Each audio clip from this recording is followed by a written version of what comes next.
Vó, pelo amor de Deus, não usa o casaco verde hoje. Essas foram as palavras que minha neta Laura sussurrou no telefone numa manhã de terça-feira, com uma urgência na voz que eu jamais havia escutado antes. Palavras que me salvaram de um destino que só descobri horas depois e que me fazem tremer até hoje. Se você quer ouvir mais histórias como essa, se inscreva no canal e aproveite. Já me conte de onde você está ouvindo essa história nos comentários. Meu nome é Beatriz, tenho 68 anos e sempre mantive uma rotina bem estabelecida. Acordo cedo, tomo meu café com calma lendo o jornal, cuido das minhas plantas na varanda e depois saio para fazer minhas atividades do dia. Sou viúva há 10 anos e moro sozinha num apartamento simples, mas confortável no bairro de Vila Mariana, numa rua tranquila onde conheço todos os vizinhos pelo nome. Naquela manhã de outubro de 2024, eu estava me arrumando para sair quando o telefone tocou por volta das 7h30. Era cedo demais para ligações sociais. Então meu coração deu um pequeno salto pensando que poderia ser alguma emergência. Quando vi o nome da Laura no visor, atendi rapidamente. Oi, minha flor, tudo bem? Que cedo você ligando? Aconteceu alguma coisa? Perguntei, já procurando mentalmente por sinais de problemas na voz dela. Vó, eu preciso te pedir uma coisa muito importante, disse Laura, e sua voz estava estranha, baixa e urgente, como se estivesse com medo de ser ouvida. Promete que vai fazer o que eu vou pedir? Meu coração disparou. Laura tinha 16 anos e nunca havia me ligado com esse tom de voz. Claro, querida. Pode falar. O que aconteceu? Você está bem? Eu estou bem, vó. Mas preciso que você me prometa uma coisa. Não usa o casaco verde hoje. Por favor, usa qualquer outra roupa, mas não o casaco verde. Fiquei completamente desconcertada. Olhei para a cadeira do meu quarto, onde havia separado justamente meu casaco verde favorito, aquele que uso toda terça-feira para ir ao mercado e depois visitar minha amiga Conceição no bairro vizinho. Era um casaco de lã verde musgo bem característico, com botões dourados grandes, que ganhei do meu falecido marido anos atrás e que sempre me trouxe conforto. Laura, minha filha, que pedido estranho é esse? Por que não posso usar meu casaco? Tentei rir, pensando que poderia ser alguma superstição adolescente, ou talvez ela tivesse visto alguma coisa na internet sobre cores e energia. Vó, por favor. Sua voz ficou mais urgente, quase desesperada. Eu não posso explicar agora, mas você precisa confiar em mim. Não usa o casaco verde hoje, promete? Havia algo no tom dela que me impediu de continuar questionando. Laura sempre foi uma menina sensata, responsável, não do tipo que faz pedidos estranhos sem motivo. Se ela estava me pedindo isso com tanta urgência, mesmo que eu não entendesse, eu deveria confiar nela. Está bem, minha flor. Eu prometo. Não vou usar o casaco verde hoje. Mas depois você me explica o que está acontecendo, combinado? Combinado, vó. Logo você vai entender. Eu te amo muito, disse ela, e antes que eu pudesse responder, já havia desligado. Fiquei parada no meio do quarto, olhando para o telefone na minha mão e depois para o casaco verde na cadeira. O que estava acontecendo? Por que minha neta fez um pedido tão específico e estranho? Tentei ligar de volta, mas o telefone dela estava desligado. Provavelmente ela já estava entrando na escola, já que as aulas começavam às 8h. Pensei em ligar para meu filho Marcos, pai da Laura, mas olhei no relógio e vi que ele deveria estar a caminho do trabalho. Marcos era gerente de uma empresa de logística e sempre saía muito cedo de casa. Pensei em esperar um pouco e ligar mais tarde, mas algo me dizia para simplesmente fazer o que Laura havia pedido. Peguei o casaco verde e o coloquei de volta no guarda-roupa. No lugar, escolhi uma jaqueta marrom de couro sintético que raramente usava. Não era tão confortável quanto o casaco verde, mas uma promessa é uma promessa, especialmente quando feita para uma neta que nunca havia me pedido nada tão insistentemente. Enquanto tomava meu café, não conseguia parar de pensar no telefonema. A voz de Laura estava diferente. Havia medo ali, uma urgência que não combinava com minha neta sempre calma e equilibrada. Ela tinha algo a ver com o casaco especificamente, ou com a cor verde? Será que era alguma brincadeira de adolescentes? Tentei me distrair lendo o jornal. mas as palavras pareciam embaralhadas na página. Minha mente continuava voltando para aquele pedido estranho. Olhei para o relógio novamente. 8h15. Laura deveria estar na primeira aula agora. Eu teria que esperar até o intervalo dela, por volta das 10 horas, para tentar entender o que estava acontecendo. Decidi seguir com minha rotina normal. Terminei meu café, escovei os dentes, peguei minha bolsa de feira e saí para o mercado do bairro. O sol de outubro estava forte e agradável, e a jaqueta marrom acabou sendo uma boa escolha para a temperatura. Enquanto caminhava pelas ruas conhecidas, cumprimentando vizinhos e parando para conversar com Dona Maria da padaria, aquele telefonema estranho continuava ecoando na minha cabeça. Vó, pelo amor de Deus, não usa o casaco verde hoje. Por que minha neta estaria tão desesperada? O que ela sabia que eu não sabia? Passei a manhã toda tentando me concentrar nas tarefas do dia, mas aquele telefonema misterioso de Laura continuava me perturbando como uma pedra no sapato que não conseguia tirar. No mercado, fiz minhas compras habituais: frutas frescas, pão, leite, alguns legumes para a semana. A dona do mercadinho, seu Mário, comentou sobre minha jaqueta marrom. Que diferente te ver sem aquele casaco verde, Dona Beatriz. Mudou de estilo? Brincou ele enquanto pesava os tomates. Forcei um sorriso. Ah, resolvi variar um pouco hoje. Não sabia explicar nem para mim mesma o motivo real, muito menos para ele. Voltei para casa por volta das 9h30. Guardei as compras e fiquei olhando para o relógio a cada 5 minutos. 10 horas demoravam a chegar. Tentei ligar para Laura às 10 em ponto, mas o celular dela continuava desligado ou sem sinal. Típico de escola, pensei. Eles provavelmente exigem que os alunos desliguem os aparelhos durante as aulas. Decidi não deixar aquilo atrapalhar meu dia. Tinha combinado de visitar minha amiga Conceição, que morava no Jabaquara, 3 bairros de distância do meu. Conceição estava se recuperando de uma cirurgia no joelho, e eu havia prometido visitá-la toda semana para fazer companhia e levar alguns quitutes caseiros. Preparei um bolo de fubá que ela adorava, embrulhei com cuidado numa caixa de plástico e coloquei na minha bolsa junto com uma revista de palavras cruzadas que comprei para ela. Conceição e eu nos conhecíamos há mais de 30 anos, desde que nossos filhos estudavam juntos na mesma escola primária. Saí de casa por volta das 11 horas. O sol estava mais forte agora, e a jaqueta marrom começava a pesar um pouco, mas eu não ia tirá-la. Algo no pedido de Laura me fazia querer cumprir à risca o que ela havia dito, mesmo sem entender o motivo. Peguei o metrô na estação mais próxima. Gosto de andar de metrô. Acho prático e seguro, apesar de às vezes ficar lotado. Naquele horário, por sorte, estava tranquilo. Sentei num banco perto da porta e fiquei observando as pessoas. Uma mãe jovem com um bebê no colo, um rapaz ouvindo música com fones de ouvido, uma senhora carregando sacolas pesadas de compras. Durante o trajeto, peguei meu celular e tentei mais uma vez ligar para Laura. Nada. Mandei uma mensagem. Oi, minha flor. Estou cumprindo minha promessa. Não usei o casaco verde. Você pode me explicar agora o que está acontecendo? Mas a mensagem só mostrava um cheque, indicando que não havia sido entregue. Desci na estação do Jabaquara e caminhei as 3 quadras até o prédio da Conceição. O dia estava bonito, as ruas movimentadas com o comércio local, cheiro de comida vindo dos restaurantes. Tudo absolutamente normal, cotidiano, sem nada que indicasse qualquer perigo ou motivo para o alerta de Laura. Conceição me recebeu com seu sorriso caloroso de sempre, apoiada numa bengala. Beatriz, que saudade! Já estava esperando você. Entramos, tomamos café, conversamos sobre trivialidades, a novela que estávamos acompanhando, as fofocas do bairro, como estava a recuperação do joelho dela.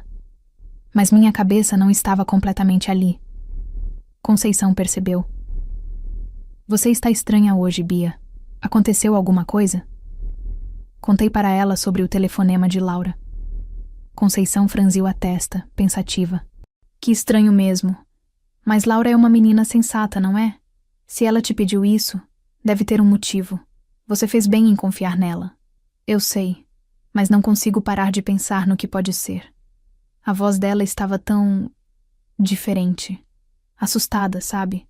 Talvez ela tenha sonhado com alguma coisa e ficou preocupada. Adolescentes têm essas coisas. Ficam impressionados com filmes, histórias que ouvem. Conceição tentou me acalmar, mas via em seus olhos que ela também estava curiosa e um pouco preocupada. Fiquei na casa de Conceição até por volta das 3 da tarde. Ajudei-a com algumas tarefas domésticas que ela não conseguia fazer por causa do joelho. Organizei alguns armários, preparei um almoço leve para nós duas. O tempo foi passando, e aquela sensação estranha no peito não passava. Quando me despedi dela, já eram 3h30. Você vai pegar metrô de novo? Perguntou Conceição. Não. Acho que vou de ônibus hoje. Quero passar na farmácia perto de casa para comprar um remédio para dor nas costas. Não era mentira. Minha coluna andava incomodando mesmo. Mas a verdade é que eu também queria variar o caminho. Como se mudando a rotina eu pudesse entender o que Laura havia previsto. Despedi-me com um abraço apertado e desci as escadas do prédio. As ruas do Jabaquara estavam ainda mais movimentadas agora. Hora do comércio intenso. Pessoas voltando do almoço, carros buzinando. Caminhei até o ponto de ônibus principal. Aquele que tinha várias linhas passando e que me deixaria mais perto da farmácia do meu bairro. O ponto estava cheio. Pelo menos 15 pessoas esperando. Algumas sentadas no banco de concreto, outras em pé conversando ou mexendo no celular. Me posicionei perto do poste onde ficava a placa com os horários e peguei meu celular mais uma vez. 3h45 da tarde. Laura já deveria ter saído da escola. Tentei ligar novamente e dessa vez, finalmente, o telefone chamou. 1 vez, 2 vezes, 3 vezes. Então caiu na caixa postal. Foi quando levantei os olhos da tela do celular que vi. Do outro lado da rua, caminhando em direção ao mesmo ponto de ônibus onde eu estava, vinha uma senhora de cabelos grisalhos presos num coque, andando devagar com uma sacola de compras numa mão. E ela estava usando um casaco verde. Um casaco verde musgo com botões dourados grandes. Idêntico ao meu. Meu sangue gelou nas veias. Fiquei paralisada observando aquela mulher se aproximar do ponto de ônibus. Cada passo dela parecendo acontecer em câmera lenta, enquanto meu cérebro tentava processar o que meus olhos estavam vendo. O casaco era exatamente igual ao meu. A mesma cor verde musgo, os mesmos botões dourados grandes e brilhantes, o mesmo corte levemente acinturado. Até a forma como estava um pouco desbotado nos cotovelos era igual. Ela devia ter uns 70 anos, cabelos completamente grisalhos presos num coque baixo, óculos de armação dourada, uma postura curvada típica de quem carregou peso nas costas a vida inteira. Ela atravessou a rua devagar, olhando para os 2 lados com cuidado, e se posicionou no ponto de ônibus, a apenas 3 metros de onde eu estava. Colocou a sacola de compras no chão entre seus pés e suspirou cansada. Puxou um lenço de papel da bolsa e limpou a testa suada pelo calor da tarde. Eu deveria dizer alguma coisa? Comentar sobre a coincidência dos casacos? Mas antes que pudesse tomar qualquer decisão, 2 homens surgiram do nada. Eles vieram correndo pela calçada. Jovens. Devia ter uns 20 e poucos anos cada um, vestindo bermudas largas, camisetas escuras e bonés puxados para baixo cobrindo parte do rosto. Tudo aconteceu tão rápido que ninguém teve tempo de reagir. O primeiro homem agarrou a senhora pelo braço com força brutal, fazendo-a gritar de dor e surpresa. O segundo arrancou a bolsa do ombro dela com tanta violência que ela foi puxada para o lado, perdendo o equilíbrio e caindo de joelhos no chão de concreto. "Seu dinheiro, veia! Rápido!" gritou um deles, a voz rouca e ameaçadora. A senhora estava em choque, os olhos arregalados de terror, tentando se proteger com os braços enquanto eles revistavam seus bolsos, arrancavam seus brincos das orelhas, puxavam os anéis de seus dedos. Ela chorava, gritava pedindo socorro. Mas as pessoas no ponto recuaram assustadas, ninguém ousando intervir. Eu estava congelada, meu coração batendo tão forte que sentia as pulsações martelando nas têmporas. Minhas pernas tremiam, minha bolsa pesava no ombro, minha boca estava seca. Era como assistir a um filme de terror, mas era real. Estava acontecendo bem na minha frente. "O casaco! Tira o casaco!" ordenou o segundo homem, e começou a puxar o casaco verde dos ombros da senhora, com tanta brutalidade, que ouvi o som do tecido rasgando. Foi nesse momento que a realização me atingiu como um raio. O casaco verde. Vó, pelo amor de Deus, não usa o casaco verde hoje. Eles estavam procurando o casaco verde. Eles estavam procurando por mim. Minhas pernas quase cederam quando entendi. Se eu tivesse usado meu casaco verde hoje, se eu tivesse ignorado o aviso de Laura, seria eu ali no chão sendo agredida, sendo roubada, sendo violentada daquela forma horrível. Laura sabia. De alguma forma, minha neta sabia que isso ia acontecer e me salvou. Os assaltantes arrancaram o casaco da senhora e correram, desaparecendo pela mesma rua de onde vieram, deixando-a caída no chão, sangrando de um corte na testa, chorando descontroladamente, sua blusa rasgada, seus joelhos ralados no concreto áspero. O tempo voltou a correr normalmente. As pessoas começaram a se mover, alguns correndo para ajudar a senhora, outros pegando seus celulares para chamar a polícia. Eu também corri até ela, minhas mãos tremendo tanto que mal conseguia me agachar ao seu lado. A senhora está bem? Não se mexa, vou chamar ajuda. Minha voz saiu trêmula, embargada. Ela me olhou com olhos cheios de lágrimas e terror, o corpo todo tremendo de choque. Eles levaram tudo. Levaram tudo. Repetia entre soluços, abraçando a si mesma. Tirei minha jaqueta marrom e coloquei sobre os ombros dela, tentando dar algum conforto. Um rapaz jovem já estava falando com a polícia pelo celular, descrevendo os assaltantes. Uma mulher trouxe água de uma lanchonete próxima. Todos tentavam ajudar agora, mas eu não conseguia parar de pensar. Por que eles queriam especificamente o casaco verde? A senhora mora aqui perto? Perguntei gentilmente, segurando sua mão fria e trêmula. Moro na Rua das Camélias, número 247. Ela conseguiu dizer entre os soluços. Meu sangue gelou novamente. Rua das Camélias. Eu morava na Rua das Camélias, número 251. Ela era minha vizinha. Morava a apenas 2 casas da minha, e os assaltantes tinham confundido ela comigo. Eu a conhecia de vista. Trocávamos cumprimentos quando nos encontrávamos na rua, mas nunca havia conversado de verdade com ela. Nunca soube seu nome. Nunca parei para realmente conhecê-la. E agora ela estava ali, machucada e aterrorizada, vítima de um crime que era destinado a mim. A culpa me atingiu como um soco no estômago. Aquilo deveria ter acontecido comigo. Laura me salvou. Mas essa pobre mulher pagou o preço. Qual é seu nome? Perguntei, apertando sua mão com mais firmeza. Regina. Meu nome é Regina.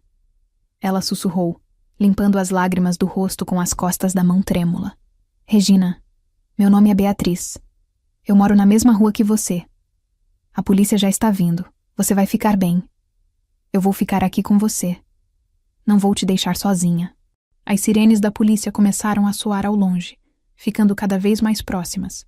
Regina continuava tremendo em estado de choque, murmurando coisas sem sentido sobre seus pertences roubados, sobre o medo que sentiu, sobre a violência que sofreu.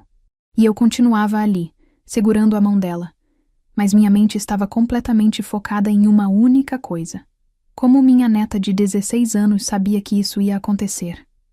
Como Laura soube exatamente que eu correria perigo hoje se usasse meu casaco verde? A viatura da polícia parou no ponto de ônibus. 2 policiais desceram rapidamente. Enquanto eles começavam a prestar socorro a Regina e colher depoimentos das testemunhas, peguei meu celular com mãos ainda trêmulas. Disquei o número de Laura. Precisava de respostas. Precisava entender o que estava acontecendo. Dessa vez, ela atendeu no primeiro toque. Vó? Vó, você está bem? A voz de Laura estava carregada de ansiedade e alívio ao mesmo tempo, como se ela tivesse estado esperando minha ligação o dia inteiro com o coração na mão. Laura. Minha voz saiu trêmula. Mal conseguia formar as palavras direito. Laura, eu acabei de presenciar uma coisa horrível. Uma senhora foi assaltada violentamente aqui no ponto de ônibus, bem na minha frente. Ouvi Laura ofegar do outro lado da linha. Ela estava usando o casaco verde, vó? O tom da pergunta não era de surpresa. Era de confirmação. Ela já sabia. De alguma forma, minha neta já sabia exatamente o que ia acontecer. Estava. Um casaco verde idêntico ao meu. Olhei ao redor, me afastando um pouco do tumulto onde os policiais ainda atendiam Regina. Baixei a voz. Laura, como você sabia? Como você sabia que isso ia acontecer? Houve um silêncio longo do outro lado. Ouvi Laura respirar fundo algumas vezes, como se estivesse tentando encontrar coragem para falar. Vó, eu ouvi uma conversa. No ônibus escolar, segunda-feira de manhã. Sua voz estava baixa, quase um sussurro. Tinha 2 homens sentados atrás de mim. Eu estava ouvindo música com meus fones, mas o volume estava baixo porque a bateria estava acabando. Que conversa, Laura? Me conta tudo, por favor. Eles estavam planejando um assalto, falando sobre uma velhinha do casaco verde que pegava ônibus todo dia no mesmo horário, sempre carregando uma bolsa grande. Eles disseram que ela devia ter dinheiro porque sempre fazia compras caras, sempre estava bem arrumada. Meu estômago revirou. Eu era conhecida no bairro por minha pontualidade, por minhas roupas sempre bem cuidadas, mesmo sendo simples, por fazer compras no mercadinho todos os dias. E meu casaco verde era praticamente minha marca registrada às terças-feiras. Eles falaram sobre que dia seria. Perguntei, já sabendo a resposta. Terça-feira. Disseram terça-feira à tarde, no ponto de ônibus da Rua das Camélias com a Avenida dos Eucaliptos. Vó, eu reconheci a descrição na hora. O casaco verde, o horário, o lugar. Era você. Lágrimas começaram a descer pelo meu rosto. Minha netinha de 16 anos tinha ouvido 2 criminosos planejando me assaltar e teve que carregar esse peso sozinha. Por que você não me contou isso desde o começo? Por que não ligou para a polícia? Perguntei. Mas não havia acusação na minha voz. Apenas necessidade de entender. Laura começou a chorar do outro lado da linha. Eu fiquei com tanto medo, vó. Eu não sabia o que fazer. Eles estavam bem atrás de mim. Eu tinha medo que percebessem que eu estava ouvindo. Quando desci do ônibus, fiquei pensando se devia contar para alguém. Mas eu tinha medo que ninguém acreditasse em mim. Que achassem que eu estava inventando história. Minha filha. E eu tinha medo que se eu contasse, eles descobrissem de alguma forma e fizessem algo pior. Ou que mudassem de plano e escolhessem outro dia. E aí eu não poderia te proteger. Então eu pensei que se eu só te pedisse para não usar o casaco verde, você ficaria segura e eles não conseguiriam te reconhecer. A lógica de uma adolescente assustada. Não era a decisão mais correta, mas vinha de um lugar de amor puro e desespero para me proteger. Laura, você me salvou. Entende isso? Você salvou a vida da sua avó hoje. Limpei as lágrimas do rosto com as costas da mão. Mas agora precisamos ir à polícia. Você precisa contar o que ouviu. Precisa ajudar a identificar esses homens. Eu sei, vó. Eu sei que eu deveria ter feito isso antes. Mas eu estava com tanto medo. Eu entendo, minha flor. Mas agora a polícia precisa saber. Eles assaltaram outra senhora achando que era eu. Ela mora na nossa rua, Laura. A pobre Regina foi brutalmente agredida e roubada por minha causa. Regina? Dona Regina, que mora naquela casa amarela 2 casas antes da nossa? A voz de Laura ficou ainda mais angustiada. Eu conheço ela. Ela sempre dá bom dia quando me vê na rua. É ela, sim. E ela está aqui, machucada e traumatizada por causa de um crime que era destinado a mim. Os policiais se aproximaram de mim nesse momento. Um deles, um homem alto de uns 40 anos com expressão séria, segurava um bloco de anotações. A senhora presenciou o assalto? Perguntou. Presenciei sim, mas eu tenho informações muito importantes para dar. Minha neta ouviu os assaltantes planejando o crime. Na verdade, eles estavam procurando por mim, mas confundiram a vítima. As palavras saíram atropeladas, urgentes. O policial ergueu as sobrancelhas interessado. A senhora pode explicar melhor? Contei tudo rapidamente. O telefonema de Laura pela manhã, o pedido estranho sobre o casaco verde, a coincidência de Regina estar usando um casaco idêntico ao meu, o fato de morarmos na mesma rua. E sua neta está disposta a prestar depoimento? Ela consegue identificar os suspeitos? Olhei para o celular ainda na minha mão. Laura, você está ouvindo? Estou, vó. Você consegue descrever os homens que estavam no ônibus? Houve uma pausa, depois um suspiro trêmulo. Consigo. Eu olhei para eles algumas vezes, discretamente. Eu consigo descrever os rostos, as roupas, tudo. Passei o celular para o policial. Ela quer cooperar. Ela vai contar tudo o que sabe. Enquanto o policial falava com Laura, pedindo que ela fosse até a delegacia com um responsável, me aproximei novamente de Regina. Ela estava sendo atendida por paramédicos que haviam chegado com a ambulância. Limpavam o corte em sua testa, checavam seus sinais vitais, ofereciam água. Regina, chamei suavemente, e ela virou o rosto para mim, os olhos ainda vermelhos de tanto chorar. Eu sinto muito, muito mesmo. Isso era para ter acontecido comigo. Ela me olhou confusa. O quê? Aqueles homens estavam procurando por mim. Eles me confundiram com você, por causa do casaco verde. Eu normalmente uso um casaco exatamente igual ao seu às terças-feiras. Minha neta me avisou para não usar hoje porque tinha ouvido eles planejando o assalto. Mas eu nunca imaginei que eles atacariam você achando que era eu. Regina me encarou por um longo momento, processando a informação. Para minha surpresa, ela apertou minha mão. Não foi sua culpa. Você não sabia. E graças a Deus sua neta te protegeu. Ela olhou para o céu, as lágrimas voltando. Eu só gostaria de não ter comprado esse casaco na promoção do mês passado. A ironia trágica da situação me partiu o coração. Aquela noite foi uma das mais longas da minha vida.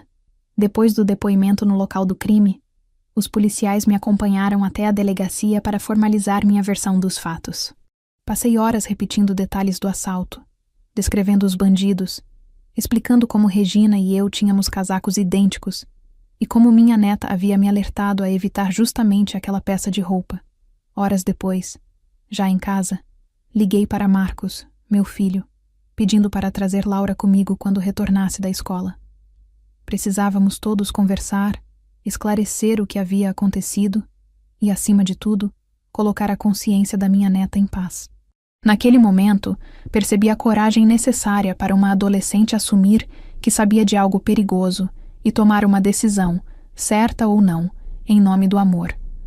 Assim que Marcos e Laura chegaram, notei os olhos inchados da menina. Ela me abraçou forte, como se quisesse ter certeza de que eu era real, de que estava viva e inteira. Ficamos um bom tempo em silêncio, só sentindo o calor uma da outra. Preparando uma xícara de chá na cozinha, chamei Laura com aquele tom de avó que mistura carinho e firmeza. Nos sentamos à mesa, meu filho e minha nora atentos, tentando entender o que exatamente estava acontecendo. Laura, minha flor, agora pode me contar direitinho tudo o que ouviu naquele ônibus? Perguntei, tocando de leve sua mão. Com a voz ainda embargada, Laura respirou fundo e começou. Foi segunda-feira de manhã. Eu sentei no fundo do ônibus escolar porque queria apoiar minhas costas na janela. 2 rapazes subiram, sentaram bem atrás de mim e começaram a conversar. Achei que estivessem falando só besteira, mas de repente começaram a falar de assalto. Um disse: "Amanhã a gente faz", e o outro ficou perguntando se ia ser fácil. Ela olhou para mim, os olhos brilhando de culpa e medo. Eles ficaram descrevendo. Aquela véia do casaco verde sempre pega o ônibus no ponto da Rua das Camélias, perto da padaria. Sempre faz compra de manhã. Acho que leva dinheiro na bolsa. A gente só precisa pegar quando ela estiver sozinha. Vó, na hora eu senti um gelo no estômago. Era você que eles estavam descrevendo. Meu filho Marcos interrompeu, a voz tensa, indignada. Mas Laura, por que você não contou para mim, para a mamãe, para algum adulto? Laura começou a chorar. Eu fiquei com medo, pai. Me deu medo deles ouvirem que eu estava prestando atenção, de fazerem alguma coisa se percebessem. Depois fiquei com vergonha, achei que ninguém ia acreditar. Até tentei dizer para uma professora no corredor, mas ela falou que devia ser só conversa de adolescente para não me preocupar. Sandra, minha nora, puxou a cadeira para perto da filha e a abraçou. Lena, minha neta menor, entrou na cozinha curiosa e correu para o colo da irmã, como se pressentisse que precisava protegê-la. Eu quase liguei para a polícia, mas fiquei ansiosa e paralisada. Fiquei pensando em 1000 coisas. Achei que se eu só te avisasse para não usar o casaco verde, eles não teriam como te reconhecer, vó. Pelo menos assim você ficava segura, concluiu Laura, chorando baixinho. Abraçá-la naquele momento foi mais uma necessidade minha do que dela. Senti culpa por ela ter vivido esse sofrimento sozinha, sem adulto algum para orientá-la ou acolher esse medo. Minha flor, nenhum adulto deve tratar sua preocupação como bobagem. Quando a gente sente que alguma coisa está errada, é melhor errar por excesso de cuidado do que perder alguém. Você me salvou, sim, mas não carregue sozinha esse peso nunca mais. Depois dessa conversa difícil, ligamos juntos para a delegacia. Marcos levou Laura para prestar depoimento como testemunha. Ela fez um retrato falado dos dois suspeitos, descreveu suas roupas, tiques nervosos, tatuagens, tudo o que conseguiu se recordar. A polícia elogiou a atitude, apesar do medo inicial, e disse que aquelas informações fariam toda a diferença na investigação. De noite, Laura ficou deitada na minha cama. Ficamos olhando para o teto, de mãos dadas, respirando aliviadas por estarmos vivas e juntas. Ela me pediu desculpas, e expliquei que amor, às vezes, nos faz agir apressadamente, mas não diminui a grandeza do gesto. Só quem ama muito é capaz de sentir medo desse tamanho. Beijei sua testa e agradeci por ter me protegido do jeito que conseguiu. Aquela noite, mais do que qualquer outra, selou entre nós um vínculo de confiança imenso. Não havia culpa. Apenas o desejo mútuo de nunca mais esconder nossos medos uma da outra. Os dias seguintes foram uma montanha-russa de emoções. Na quarta-feira de manhã, o detetive responsável pelo caso, um homem de meia idade chamado Carlos Mendonça, ligou para nossa casa pedindo que Laura voltasse à delegacia. Havia novidades importantes e precisavam confirmar alguns detalhes com ela. Acompanhei minha neta até lá, segurando sua mão durante todo o trajeto. Laura estava nervosa, roendo as unhas, algo que só fazia quando estava extremamente ansiosa. Vó, será que eu consegui dar informações suficientes? E se eles não conseguirem pegar os bandidos por minha culpa? Laura, você fez sua parte com muita coragem. O resto não está nas suas mãos, está nas mãos da polícia. Tentei acalmá-la, mas confesso que eu mesma estava ansiosa. Na delegacia, o detetive Mendonça nos recebeu com um sorriso discreto que me deu esperança. Ele nos conduziu até uma sala de investigação com paredes cinzas e uma mesa grande coberta de papéis, fotografias e mapas do bairro. Laura, as informações que você forneceu foram extremamente valiosas, começou ele abrindo uma pasta. Conseguimos cruzar seus dados com imagens de câmeras de segurança da região e identificamos 2 suspeitos que batem exatamente com sua descrição. Ele colocou sobre a mesa algumas fotos impressas de câmeras de vigilância. Eram imagens granuladas, mas dava para ver claramente 2 homens jovens, um deles com uma tatuagem tribal no braço esquerdo, exatamente como Laura havia descrito. São eles! Laura exclamou, apontando para as fotos. O da tatuagem é o que estava falando mais alto no ônibus, planejando tudo. O outro ficava só concordando e rindo. O detetive assentiu, satisfeito. Ótimo. Agora precisamos da sua ajuda com mais uma coisa. Conseguimos imagens dos 2 entrando num ônibus municipal na segunda-feira de manhã. Precisamos que você confirme se é o mesmo ônibus que você estava. Ele mostrou mais fotos, dessa vez do interior de um ônibus.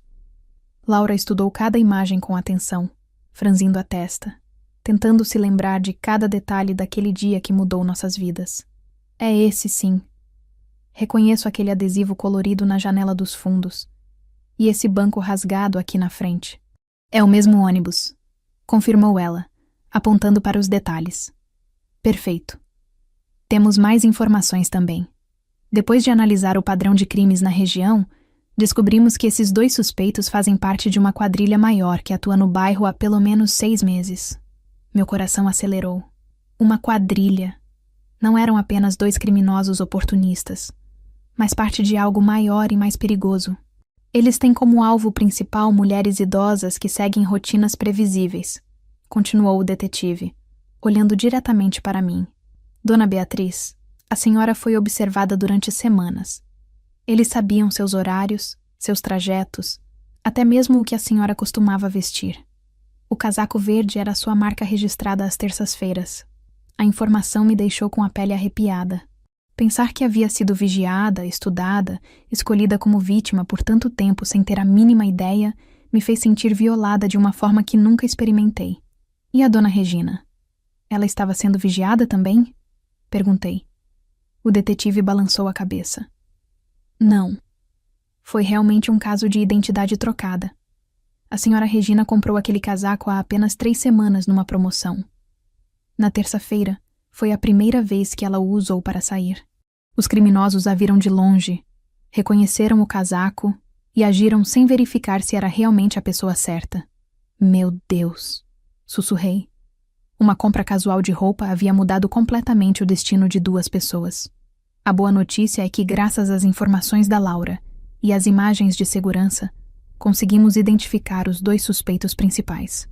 Trata-se de Fábio Henrique da Silva, de 23 anos, e Ricardo Alves dos Santos, de 21 anos. Ambos com antecedentes criminais por roubo e formação de quadrilha. Ele mostrou fichas criminais dos 2. Os rostos que encarei nas fotos eram jovens demais para carregar tanto mal. Fábio tinha olhos escuros e duros, uma cicatriz na sobrancelha. Ricardo parecia mais jovem, quase um menino, mas seus olhos revelavam a mesma frieza. Estamos trabalhando para localizá-los, e aos outros membros da quadrilha. Com o depoimento da Laura, da senhora e das outras vítimas que estão começando a aparecer depois da divulgação do caso, temos uma base sólida para prendê-los e processá-los adequadamente.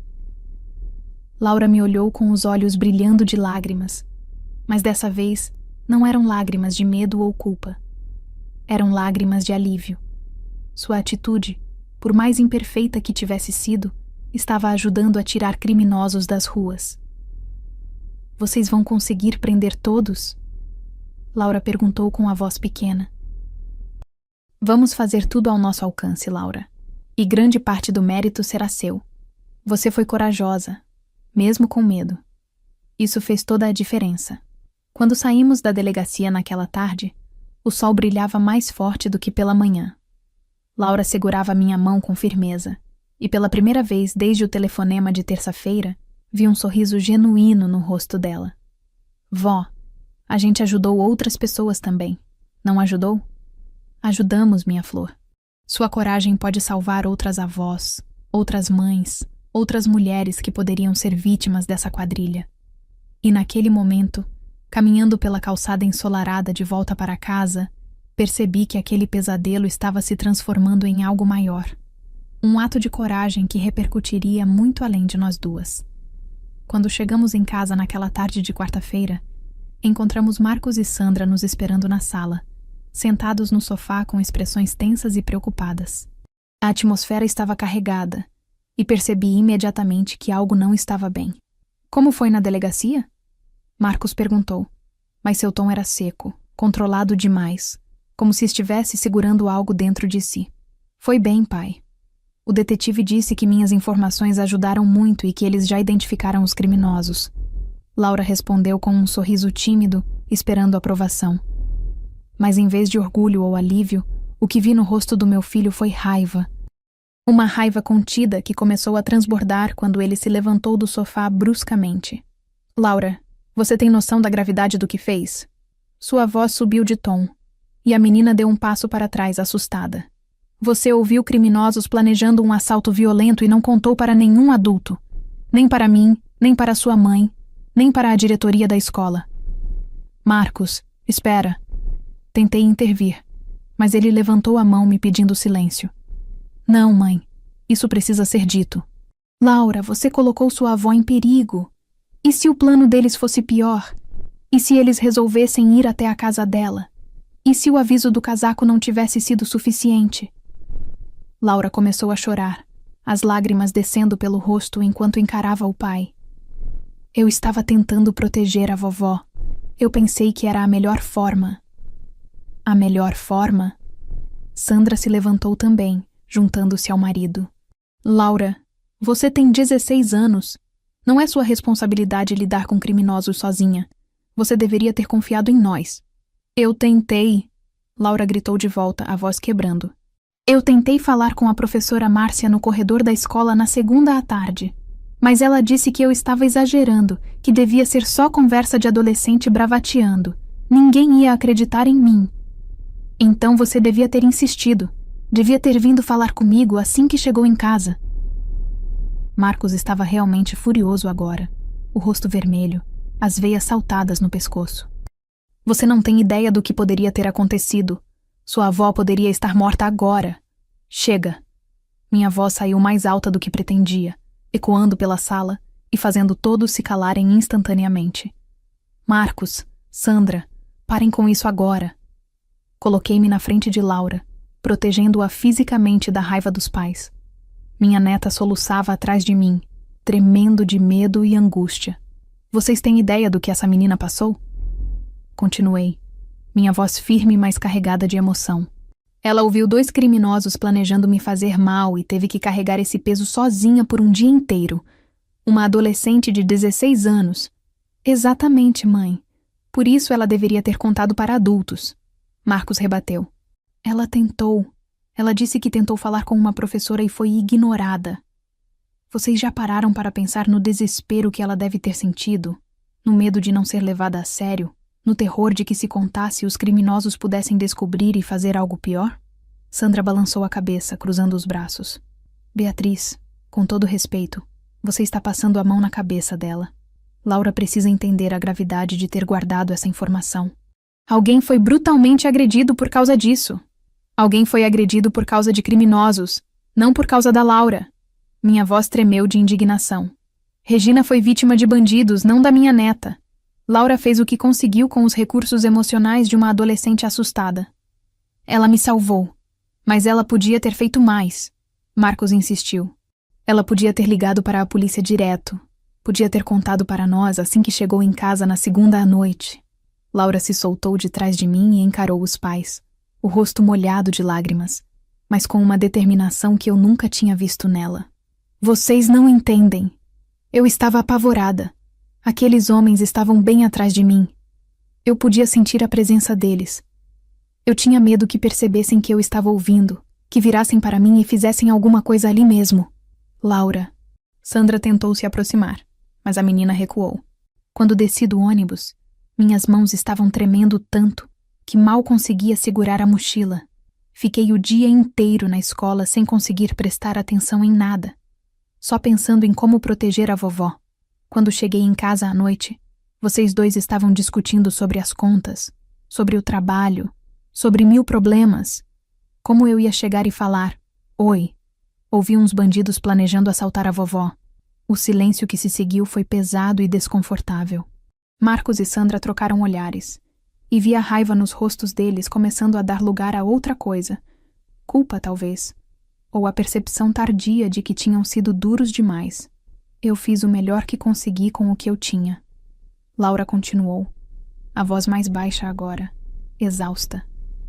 Eu salvei minha avó do único jeito que meu cérebro assustado conseguiu pensar na hora. Não foi perfeito, não foi o ideal, mas funcionou. E agora, em vez de me apoiarem, vocês estão me tratando como se eu fosse a criminosa. Ela correu para o quarto, batendo a porta com força. O som ecoou pela casa, seguido apenas pelo silêncio pesado de uma família fraturada pela incompreensão e pelo medo.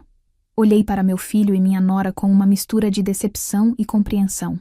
Eles estavam errados na forma, mas vinham de um lugar de amor também. O terror de quase ter perdido a mãe, o medo de que a filha tivesse se colocado em perigo. Ela precisa de apoio agora, não de bronca, disse baixinho. Vocês vão perceber isso quando acalmarem. E sem esperar resposta, fui atrás da minha neta, deixando Marcos e Sandra sozinhos com seus arrependimentos e suas palavras duras ainda ecoando no ar. 3 dias depois daquela discussão familiar tensa, numa manhã chuvosa de sábado, meu telefone tocou às 7 da manhã. Era o detetive Mendonça, e a urgência em sua voz me fez sentar na cama imediatamente, o coração acelerado. Dona Beatriz, conseguimos! Prendemos os 2 suspeitos principais e mais 4 membros da quadrilha. A operação aconteceu na madrugada de hoje. Minhas mãos tremeram segurando o telefone. Eles estão presos? Todos eles? Todos os 6 que conseguimos identificar até agora. Fábio Henrique e Ricardo Alves foram encontrados num apartamento na Zona Leste, junto com produtos roubados de pelo menos 20 vítimas diferentes. As informações da Laura foram cruciais para chegarmos até eles. Lágrimas de alívio começaram a descer pelo meu rosto. Laura precisa saber disso. Ela vai ficar tão aliviada. Gostaria de falar com ela pessoalmente, se possível. E com a senhora também. Precisamos que identifiquem alguns objetos apreendidos para ver se reconhecem pertences da Dona Regina. 1 hora depois, eu, Laura, Marcos e Sandra estávamos na delegacia. A tensão entre meus filhos e minha neta ainda existia, mas havia uma trégua silenciosa desde a discussão de quarta-feira. Marcos mal olhava para Laura, e ela caminhava cabisbaixa, ainda machucada pelas palavras duras dos pais. O detetive Mendonça nos recebeu numa sala diferente, maior, com várias mesas cobertas de objetos catalogados, bolsas, carteiras, joias, celulares, relógios. Era de partir o coração ver quantas vidas haviam sido violadas por aqueles criminosos. Dona Beatriz, a senhora poderia verificar se reconhece algum item que pertença à sua vizinha Regina? Percorri as mesas com atenção, examinando cada objeto, até que meu olhar parou numa bolsa de couro marrom com detalhes florais. Essa bolsa, eu vi Regina usando ela no dia do assalto. Tenho certeza. O detetive anotou a informação. Perfeito. E essas joias aqui? Eram brincos de pérola delicados e um anel com uma pedra azul pequena. Os brincos são dela, sim. Ela sempre usava esses brincos de pérola. Excelente. Isso nos ajuda a construir o caso contra eles. Ele se virou para Laura. E você, Laura, gostaria de ver os presos? Não é obrigatório, mas seria importante que você confirmasse que são as mesmas pessoas que ouviu no ônibus. Laura hesitou, olhando para mim em busca de apoio. Segurei sua mão e assenti com a cabeça. Eu vou com você, minha flor. Você não está sozinha. Fomos levados até uma sala com um espelho espelhado. Aqueles que se vê em filmes policiais, onde se pode ver o outro lado, mas eles não conseguem nos ver. Do outro lado do vidro, 6 homens estavam sentados numa fila, todos usando roupas simples, algemados, com expressões que variavam entre desafiantes e resignadas. É o número 3 e o número 5. Laura disse imediatamente, sua voz tremendo, mas firme. Fábio é o 3, com a tatuagem no braço. Ricardo é o 5, mais baixo. São eles que estavam no ônibus. Você tem certeza absoluta? Perguntou o detetive. Absoluta. Eu passei o dia inteiro de segunda olhando para aqueles rostos com medo, tentando memorizar cada detalhe. Nunca vou esquecer. O detetive sorriu satisfeito.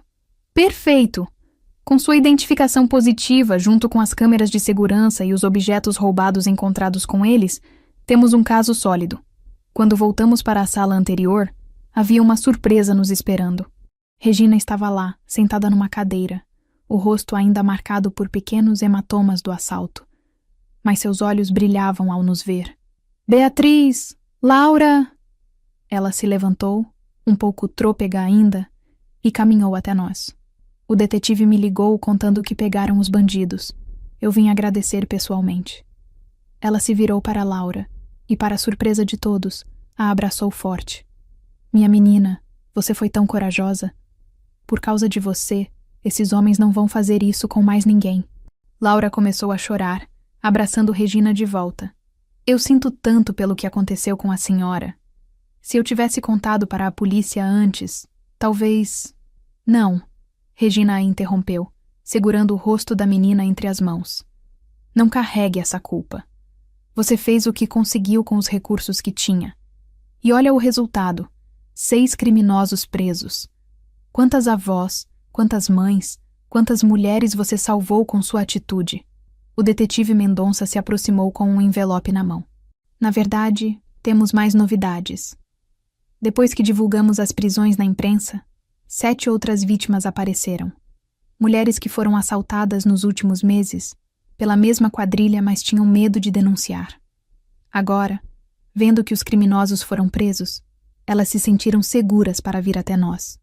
Ele colocou sobre a mesa fotos de várias mulheres, senhoras entre 60 e 80 anos, todas com expressões de alívio e gratidão. Cada uma dessas mulheres quer agradecer a Laura pessoalmente. Uma delas, inclusive, pediu para eu entregar isso. Ele estendeu o envelope para Laura. Minha neta o abriu com mãos trêmulas e encontrou um cartão escrito à mão com letra caprichada. Querida Laura, não nos conhecemos, mas você salvou minha vida. Eu fui assaltada por esses homens há 2 meses e fiquei com tanto medo que passei a viver trancada em casa, com medo de sair. Agora, Sabendo que estão presos, posso voltar a viver. Obrigada por sua coragem. Com carinho, Olivia Santana, 72 anos. Laura segurou o cartão contra o peito, as lágrimas caindo livremente agora. Olhei para Marcos e Sandra e vi que ambos também estavam com os olhos marejados.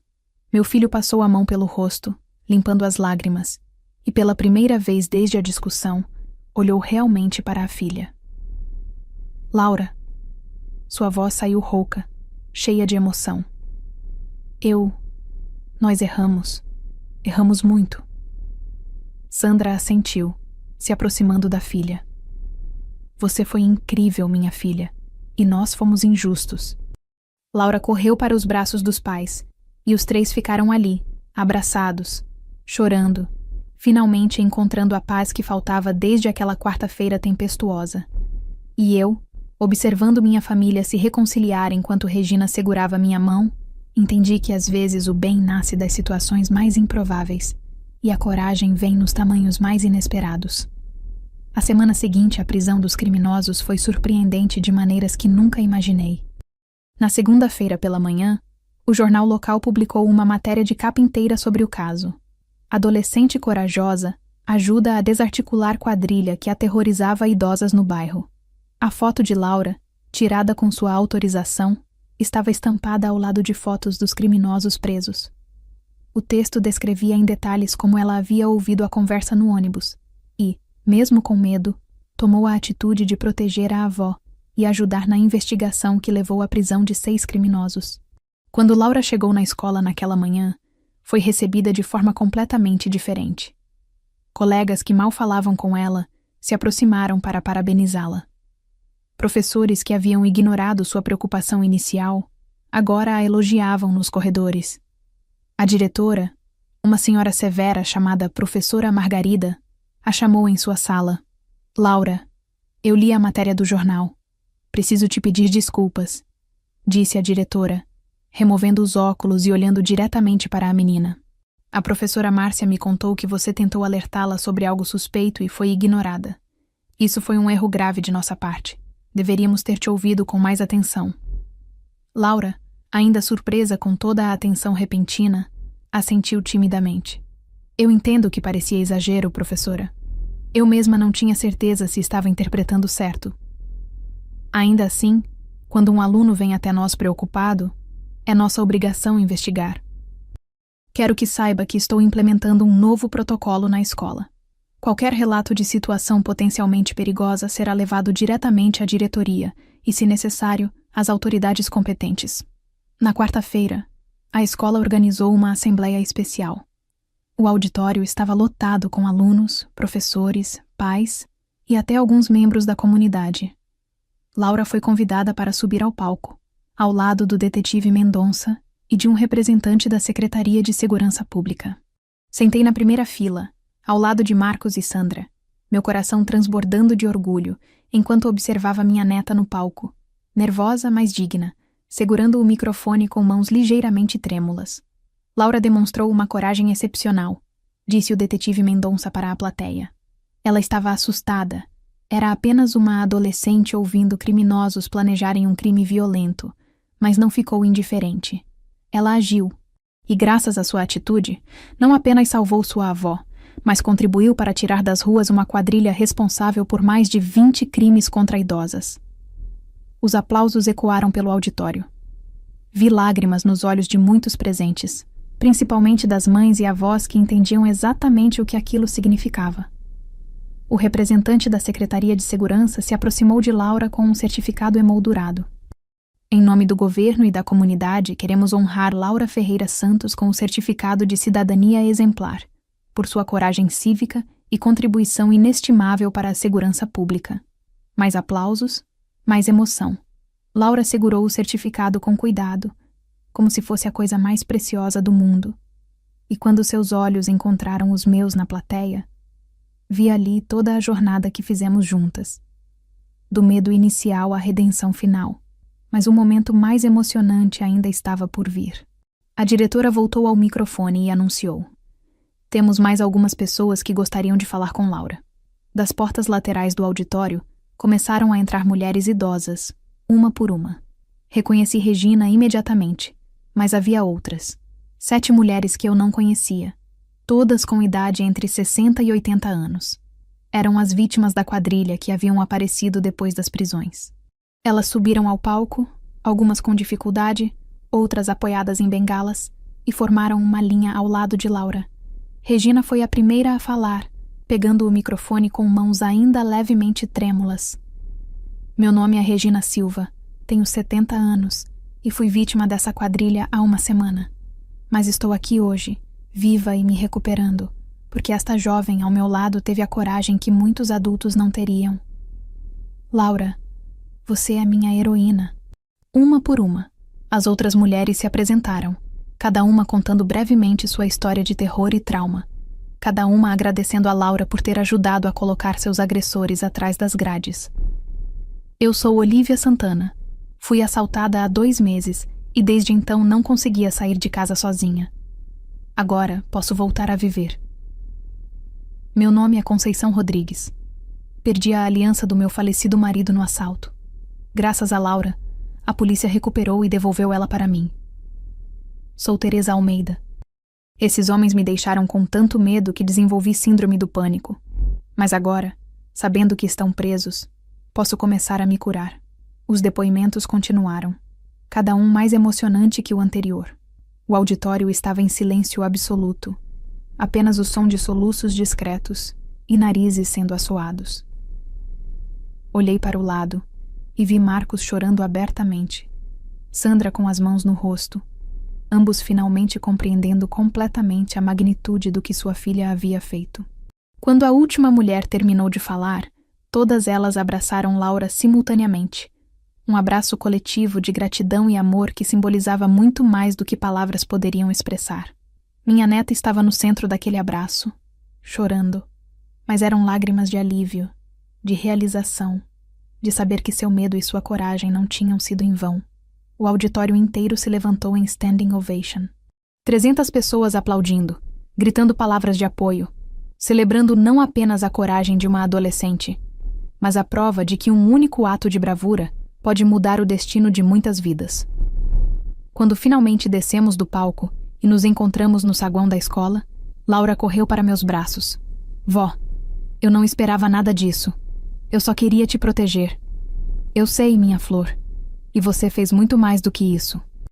Você mostrou para todo mundo que idade não determina coragem e que às vezes as decisões mais imperfeitas, feitas com amor, podem ter os resultados mais perfeitos. Naquele dia, Laura deixou de ser apenas minha neta. Ela se tornou um símbolo de coragem para toda a comunidade. Uma lembrança viva de que fazer a coisa certa, mesmo com medo, sempre vale a pena. Naquela noite, depois da cerimônia na escola, nossa família se reuniu em minha casa para um jantar especial.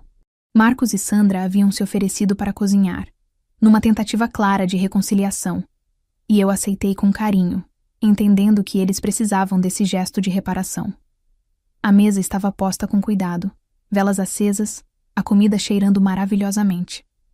Mas mais importante do que qualquer decoração era a atmosfera que sentia no ar. Finalmente havia paz, um recomeço que todos nós precisávamos desesperadamente. Laura estava sentada ao meu lado, ainda segurando o certificado que havia recebido na escola. Ela não largava aquilo desde que saímos do auditório, como se fosse uma âncora que a mantinha conectada à realidade de tudo o que havia acontecido. Antes de começarmos a comer, Marcos se levantou, limpou a garganta nervosamente e olhou para a filha.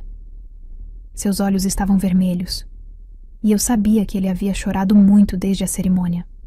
Laura, eu preciso falar algumas coisas, e preciso que você me escute até o final, por favor.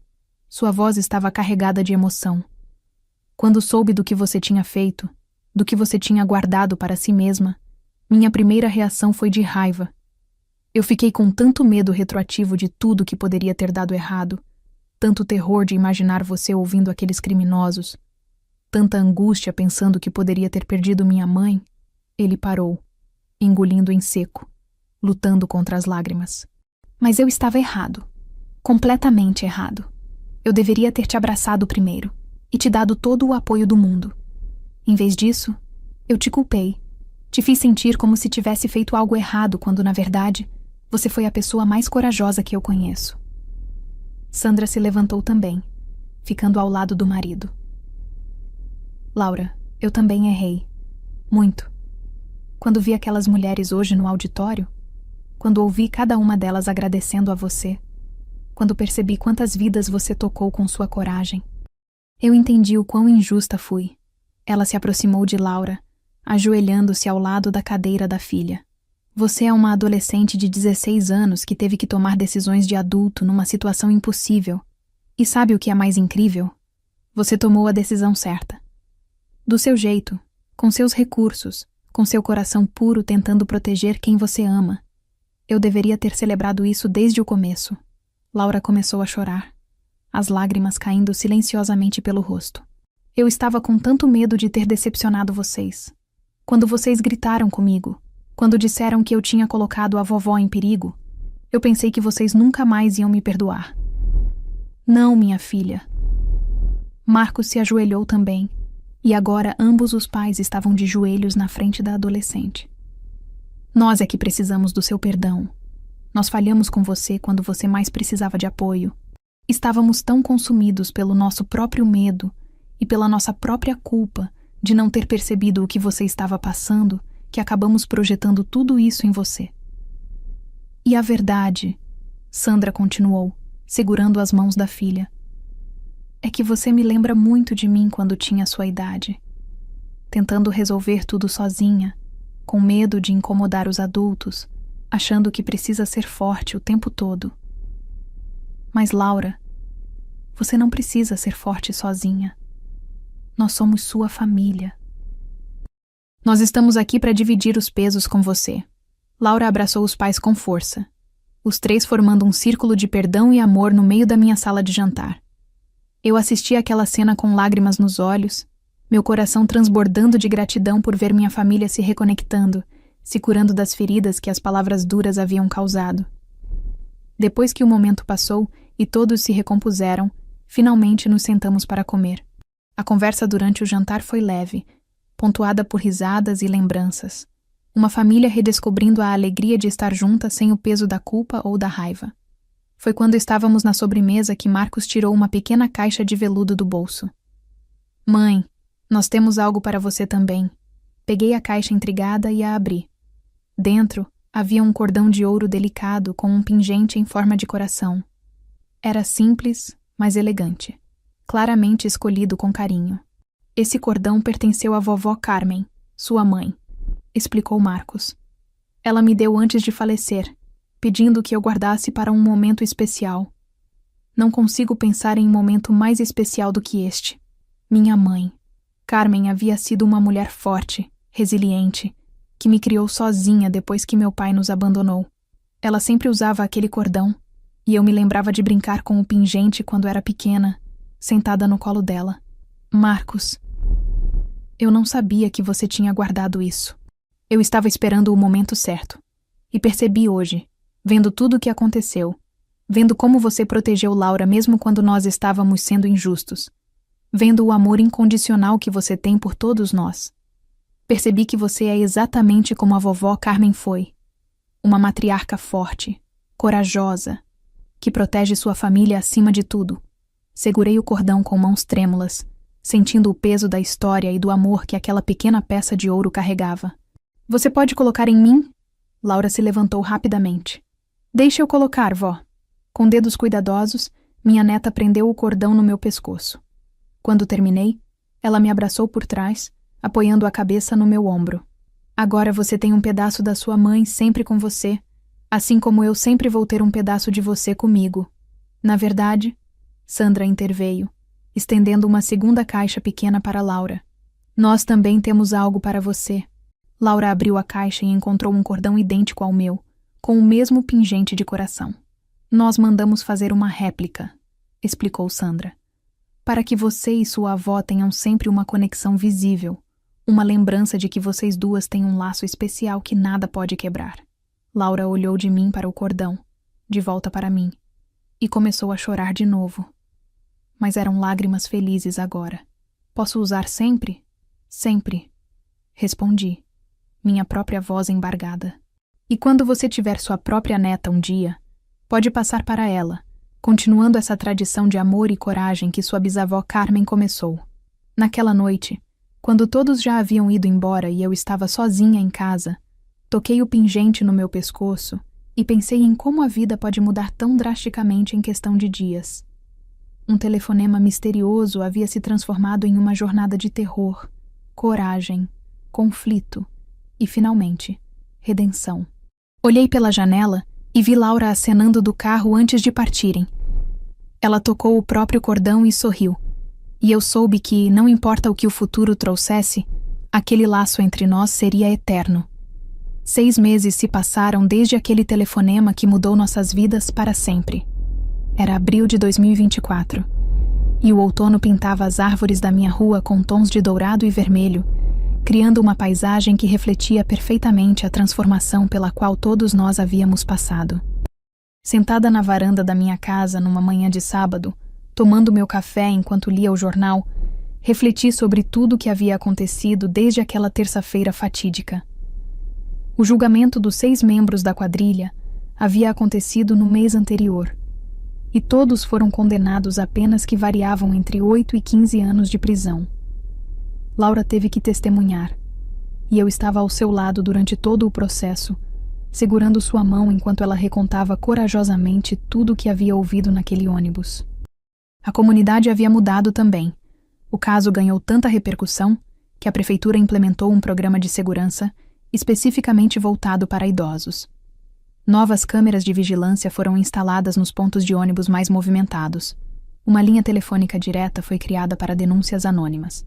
E palestras sobre segurança passaram a ser oferecidas regularmente nos centros comunitários. Eu mesma havia me tornado palestrante voluntária.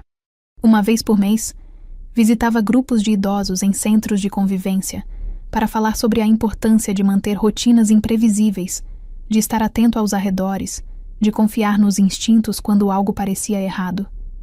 E sempre terminava minha fala contando a história de Laura. Como a coragem de uma adolescente salvou não apenas uma vida, mas transformou uma comunidade inteira. Regina havia se tornado uma amiga próxima. Depois de descobrirmos que morávamos a apenas 2 casas de distância e que compartilhávamos tanto, começamos a nos encontrar semanalmente para tomar chá e conversar.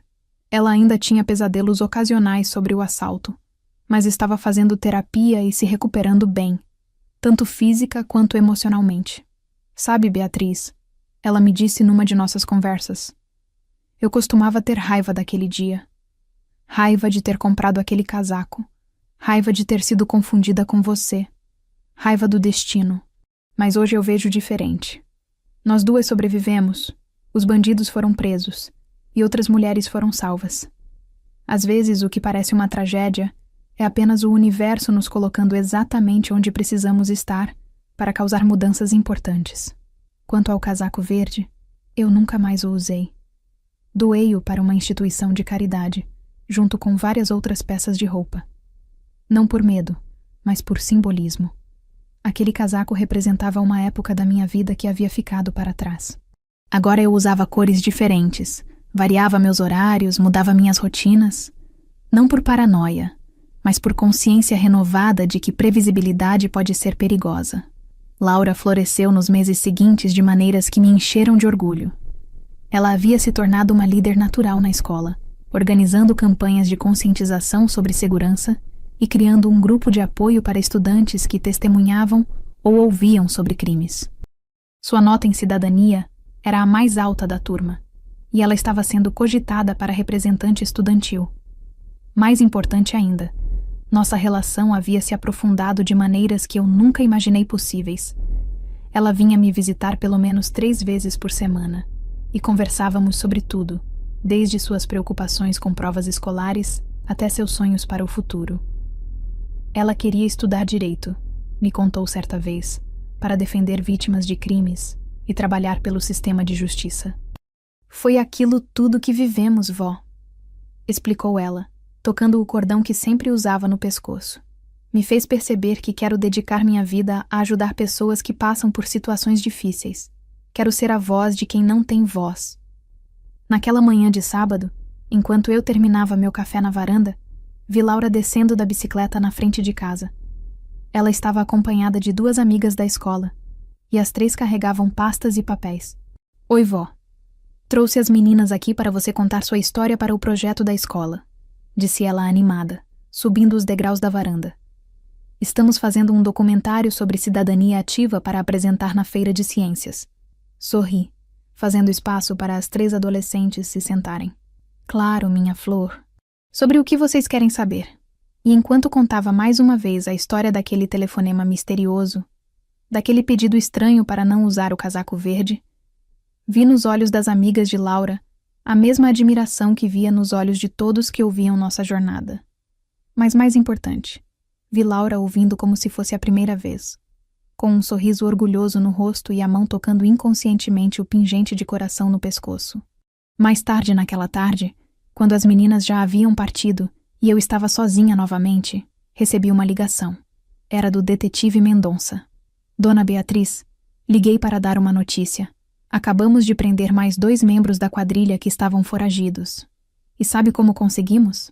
Uma estudante de outra escola ouviu 2 homens conversando sobre crimes no metrô e imediatamente ligou para a polícia. Quando perguntamos o que a fez tomar essa atitude, sabe o que ela disse? O quê? Perguntei, já imaginando a resposta. Ela disse que tinha lido sobre a Laura no jornal e pensou: se uma adolescente de 16 anos pode ser corajosa o suficiente para enfrentar criminosos, eu também posso. A história de vocês está inspirando outras pessoas a agirem, Dona Beatriz. Vocês estão criando um efeito dominó de coragem. Quando desliguei o telefone, lágrimas de gratidão desceram pelo meu rosto. Aquilo que começou como um dia de terror havia se transformado em algo muito maior. Uma lição de coragem, de amor familiar, de perdão e de como um único ato de bravura pode reverberar muito além do que jamais imaginamos. Toquei o cordão no meu pescoço, o mesmo que minha mãe usava, o mesmo que agora conectava 3 gerações de mulheres fortes. E soube, com absoluta certeza, que aquela história não era apenas sobre um casaco verde ou um assalto evitado. Era sobre o poder transformador do amor, sobre confiar nos instintos, sobre perdoar erros e celebrar acertos. E, acima de tudo, sobre como às vezes as palavras mais simples, vó, não usa o casaco verde hoje, podem salvar não apenas uma vida, mas mudar todo o curso de um futuro inteiro.